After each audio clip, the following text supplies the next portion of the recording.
Hi, in today's video we're going to be taking a look at the PCB that we assembled in the previous video with the Metcal GT station. So these are some PCBs that we had made at JLCPCB using their SMD assembly service, and then in the last video we assembled some of the through-hole parts that weren't available through that service, and now we're going to take a look in detail at the performance of it and what it actually does. So if you're a long-time follower of my channel, you know I've been working on this design for various types of home automation type stuff, and the previous AC lamp dimmer looked like this. It had a pair of MOSFETs, and that was able to control the AC waveform with our PWM signal from the microcontroller on the main board. And the AC control is designed so that it works with LED-based AC lamps, which require a trailing edge dimmer, which basically means that as you dim the lamp, you're chopping off the right-hand part of the AC waveform. It gets turned on at the zero crossing point and then gets turned off at some point later. Now, in January, I think it was, I repaired a commercially available in the UK very light dimmer, and instead of the dual MOSFETs, they'd gone with a bridge rectifier and an IGBT switching element, and that seemed to work quite well, although it turns out in that particular design, from about 2 years of use, one of the diodes in the bridge rectifier had failed. So I've got a bit of extra componentry around the bridge rectifier just to protect it from surges and spikes, but I thought what we'd do is build up a PCB that used that arrangement and see what the performance was like and see if we were still able to control the lamp in the same way. So what we're going to do today is we'll have a quick look at the difference between what MOSFET and an IGBT, because some of you may have never used an IGBT in the design, and then we'll have a look at the difference in the schematic between these two boards, and then we'll hook up the PicoScope and we'll take a look at the waveforms as we are controlling one of these lamps. So our MOSFET is a voltage controlled switching device. So we have a gate, a metal oxide layer, and the drain and source, and by applying a voltage to the gate we're able to allow a current to flow between the drain and source. In contrast, a bipolar transistor is a current mode device. You apply a current to the base, and it's the current that allows you to turn on the transistor and allow a current to flow between the collector and emitter. The IGBT is kind of a hybrid between the two, and there's an equivalent diagram here which I printed off the internet. So this is a simplified equivalent circuit, but basically it looks like a MOSFET controlling a bipolar transistor, and this is the circuit diagram for an IGBT. And you'll notice that unlike a bipolar transistor, it doesn't have a base, and unlike a MOSFET, it doesn't have a drain and source. So this has now become a voltage controlled bipolar transistor. So we apply a voltage to the gate, there's a metal oxide layer, so we don't actually have a direct connection between the gate and the collector or emitter, but by applying a voltage to the gate, we're able to allow a current to flow between the collector and emitter. As you may know, certain transistors are more suited to certain applications. So our bipolar transistors, generally used for fairly low current implementations. A MOSFET, in contrast, typically would have a very high current rating. Now the IGBT, it has some of the benefits of both. So we're able to control very high voltages with an IGBT. You can get devices rated for many kilovolts, and we often see them being used for control of high voltage motors, such as traction motors, that kind of thing. But they also have a very high current rating as well. So you can get devices that are rated to switch many hundreds of amps. Now there's still a trade-off between the different types of transistor. The MOSFET itself is able to switch at very high frequencies, so you'll often see these in switch mode power supplies where we've got switching frequencies well over 500 or 600 kilohertz. The IGBT, the trade-off for having the high voltage and high current rating is that they're not suited to that high switching frequency, typically somewhere around 50-60 kilohertz, something like that. Although, as I said, technology is advancing, a lot of the lines between these different types of transistors have become a bit more blurred. Now in this application where we're switching at 50 Hertz and we're dealing with very low loads really, I mean this is designed for a maximum of 2 amps, so we could quite easily swap out the IGBT with a MOSFET and it would probably do the same job. However, I wanted to implement this circuit exactly as it was on the very light dimmer just to see how it performed.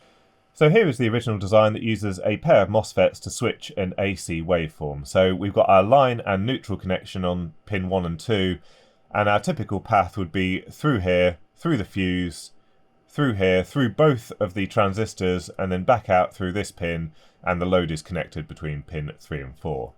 Now when the transistors are turned off, we'd have the AC waveform coming through this node here. The transistors would be off, however we have got the body diode in each of these transistors. However, they're both in opposite directions, so current would never be able to flow through this path here to turn on the lamp. Now when we apply a voltage from our gate driver to the gate of both of these transistors, both MOSFETs turn on, and then we have a current path for AC through both of these pins, and then straight out to pin 3. And so when we control the gate driver, we're able to control the AC waveform. Now these were quite expensive MOSFETs. They've got a 700 volt rating, I think. We don't want MOSFETs that are rated for only 300 or 400 volts because we do see transients on the AC waveform, and these devices are very easily damaged by transients. Although we do have surge suppression diodes here, and we also have a varistor to try and clamp the voltage, we do want to be tolerant of very fast spikes that these might not be able to pick up. So here is the design with the IGBT and bridge rectifier. You'll notice we've kept the gate driver.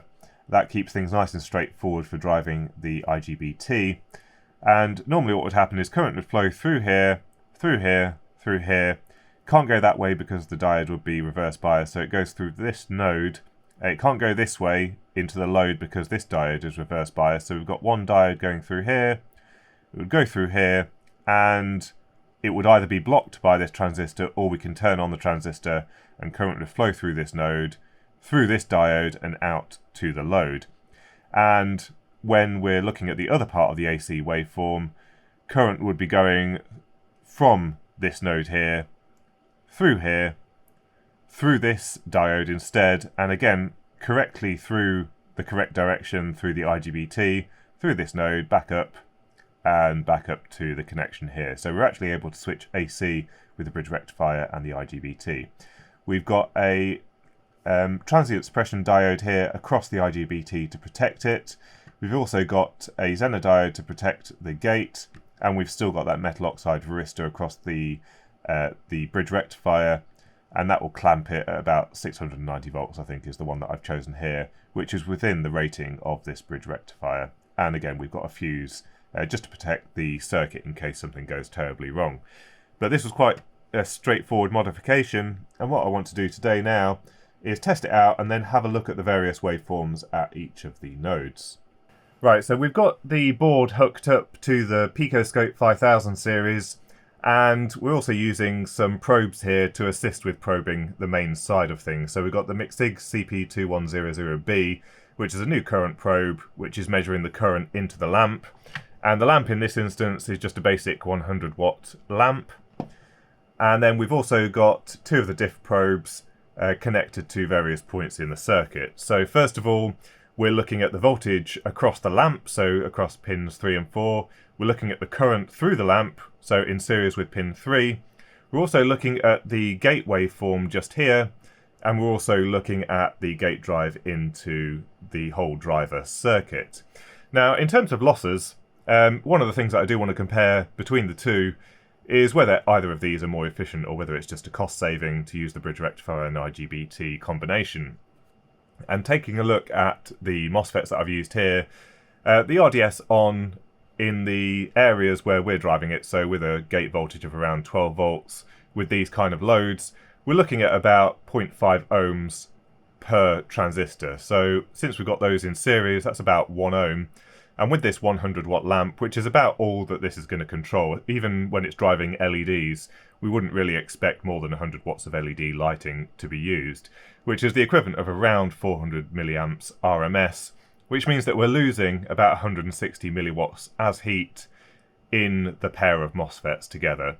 So we will have a look at the thermal image of this to see what it looks like in a moment, but let's take a look at the waveforms using PicoScope 7. Right, so here we are in PicoScope 7 Early Access, and I've set up the 4 channels here, so AC out to the lamp, the gate drive, the PWM signal in from the microcontroller, and then also the current measurement. And we're able to configure each of these channels. So we can go into here, click on the probes, and you can see I've set up a custom probe for the ×200 diff probe. Similarly on the current, I've set up a custom probe for that CP210A. Very easy to set up with the custom scaling. You can set any y=mx type curve for your probes.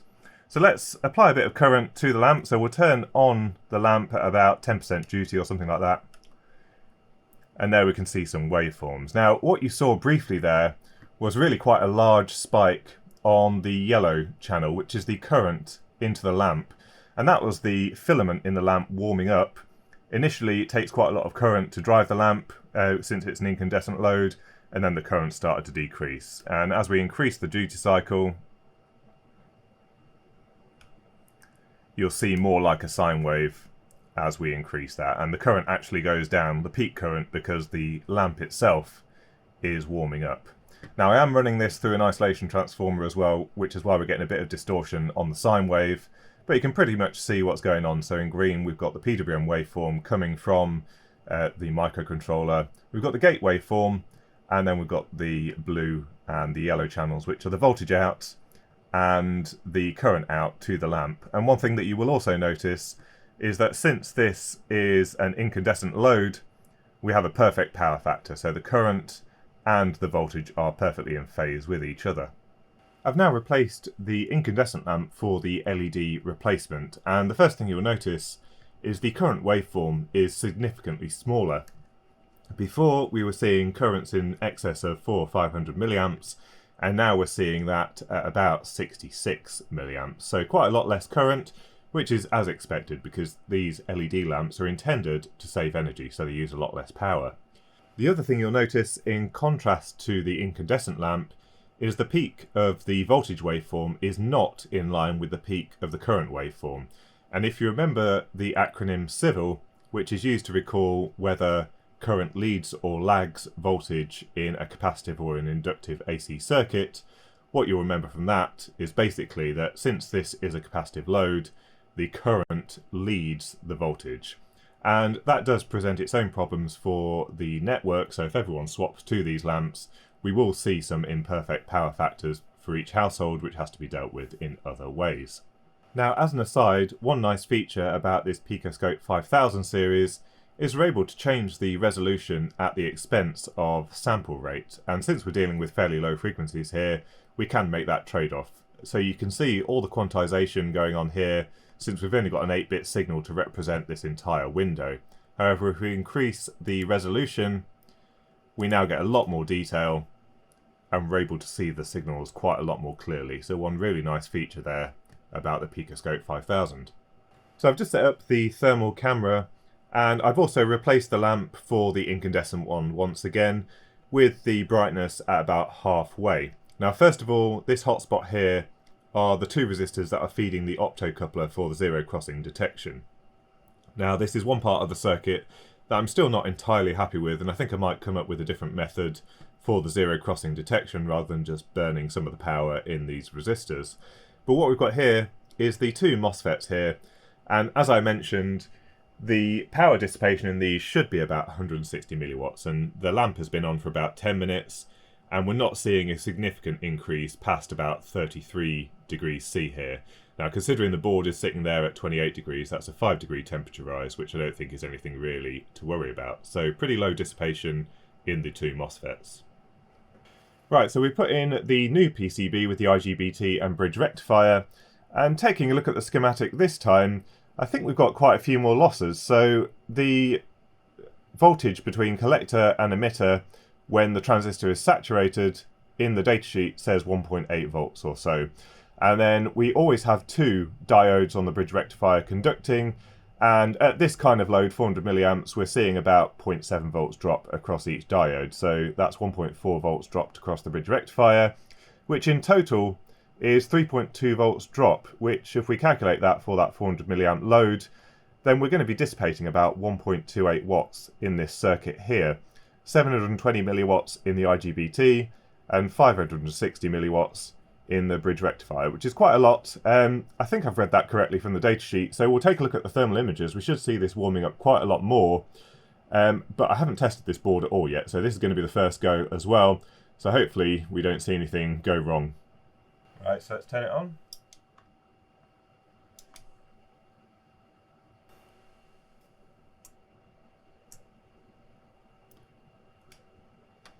And we're getting a really nice clean waveform there. So everything looks good. In red we've got the gate drive, and that's a nice clean stable waveform.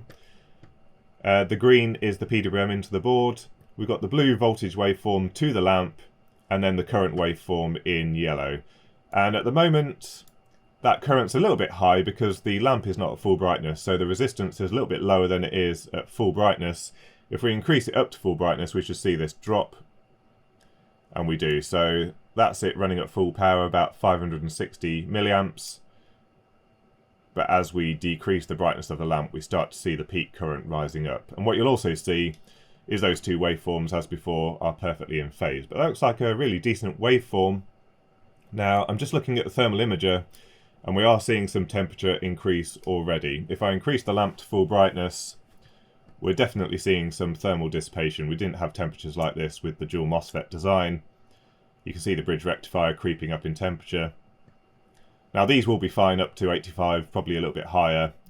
Any higher than that really, and the junction, particularly of the transistor, is going to be quite a lot more. This is a plastic package.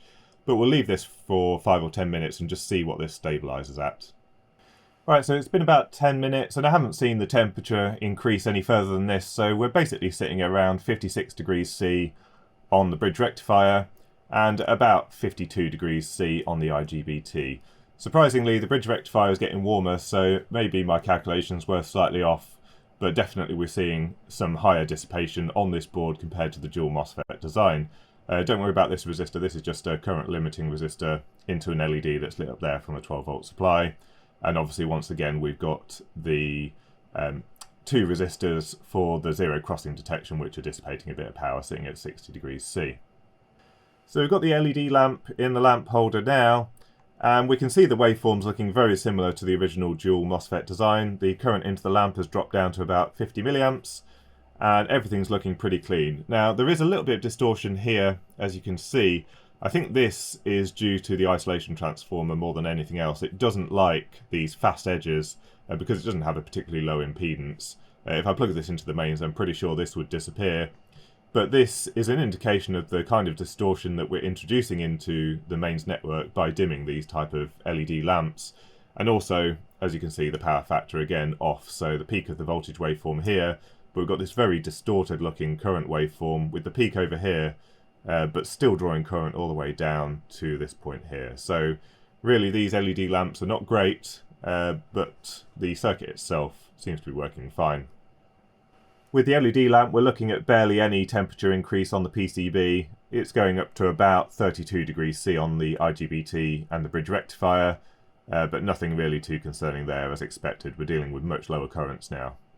So I've just quickly connected the differential probe across the dimmer switch. So basically this is measuring the voltage drop across the dimmer. And in blue, we're looking at the voltage drop here. Now with the LED lamp, we're seeing about 2 volts dropped across the dimmer switch. On each half of the AC waveform. Now I calculated about 3.2 volts drop when we use the incandescent lamp, so let's take a look at that. And so here's the incandescent lamp, and we're looking at about 2.5 volts drop. Now it looks like the PicoScope software makes it really nice and easy for us to do maths on any of the waveforms, and probably more capable maths than many of the other oscilloscopes on the market, so we can do loads of stuff here. What we're doing is very simple, just the AC drop times the current, which is basically the power being dissipated on the dimmer switch.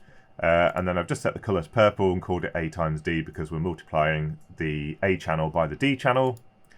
And that is giving us a peak power dissipation of about 1.3 watts. Now we can also still do measurements on top of the maths, so we're looking at the RMS of that. And it looks like the RMS power dissipation is just slightly under 1 watt with that 100 watt lamp in circuit. So yeah, about 1 watt, that seems to make sense for the temperature increase that we're seeing on the PCB. So now repeating the same thing with the MOSFET based driver, we can see that the losses are considerably lower. So in blue, we've got the voltage dropped across the dimmer switch, which is only about 0.53 volts peak. Power dissipation peak is about 245 milliwatts, and then the RMS at the bottom is only 150 milliwatts. So very, very low power dissipation in our dimmer switch when we use the dual MOSFET design. So our new dimmer PCB seems to be working really nicely, but what we did see there is a reduced efficiency when using this particular board. With that 100 watt load, we're dissipating about 1 watt in the PCB. So it's 99% efficient, but not as good as the dual MOSFET design. Now, in the commercial dimmer switch, this is what they use, but they also had a little tab of metal for a bit of heat sinking, because this would normally be enclosed in the wall with absolutely no means to dissipate any power other than through the faceplate. In my design, this is going to be in a cabinet, and we're also probably going to have a fan in there for a little bit of air exchange, so that will keep everything nice and cool. But I think primarily what it's coming down to is cost. When we look at the IGBT, in one-off quantities it's £1.84, the bridge rectifier is 90p, so the total there just for those two components is about £2.74. Now the MOSFETs in the dual MOSFET design are fairly expensive ones. They're £3 each, so £6 just for the two MOSFETs. So you can see, even if they were to get bulk pricing, we're seeing at least a 50% saving in cost. And even with that piece of metal that was being used as heat sinking, they're going to be saving money. So that makes sense, and that's probably why they've gone that route. So I'm pretty happy with how these boards are working, and the new board seems to work absolutely perfectly, so I'm pretty happy with that. But one thing that I do want to improve upon is the zero crossing detection. So you'll notice that these three boards don't have those resistors fitted, and that's because we don't need them. We only need to do the zero crossing once on each PCB. Or if we're doing this in a cabinet where we're having multiple boards fitted, we could potentially feed in the zero crossing point externally into some of the additional headers that we've got on these PCBs. And I think that's what I might end up doing. At the moment, this is just a pair of resistors from the mains into the LED on the optocoupler. So we're just dropping about 230 volts in the resistors, which is why we are seeing these getting quite warm. Now, a capacitive coupler is no good in this situation because that will introduce a phase shift, and we do need the precise zero crossing detection because we are turning these MOSFETs on exactly at the zero crossing point so that we can drive the gate with the least amount of charge and improve the efficiency as much as possible. So I think something that we might experiment with is possibly feeding the zero crossing point into one of these pins on this header here, using a very high impedance resistor directly into a logic gate. And that should be perfectly fine to do. Obviously we lose our isolation, so we might come up with a little board where we keep the isolation, but that would mean that we can drive an extremely low current from the mains into the gate that's doing the zero crossing detection. Rather than having to drive a couple of milliamps into an LED, we'll be able to do microamps instead, and that will reduce the dissipation overall. And that's very similar to what you'll see on most dimmer switches. There's no optocouplers, there's no big resistors. They're feeding it directly into a little microcontroller or something like that with a very high impedance resistor. So I think that's something we'll look at in a future video. So anyway, I hope you learnt something and enjoyed the video today. If you've got any thoughts or comments, don't forget to leave them in the comments section down below. Also, a big thank you to PicoScope for providing the oscilloscope that I'm now using in a lot of these videos. And we will also look at the Micsig current probe in a future video because that seems to be working really nicely as well. Also, don't forget to visit JLCPCB if you're thinking about getting some boards made. And until next time, thanks for watching.